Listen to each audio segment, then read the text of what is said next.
On my LORs, what is typically uploaded for letter writers, a CV, and what else? Is this a place for a transcript? Do they have access to what we put into Mapped?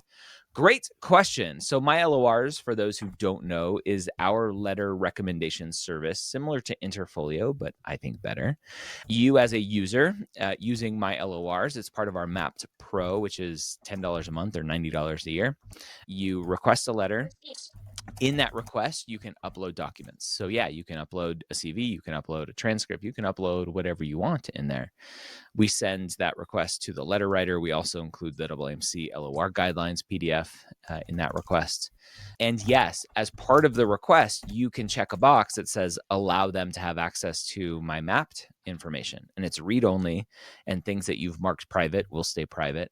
But yeah, they can see mapped. And it's a huge benefit for the letter writers. They can peruse all of the things that you've been up to.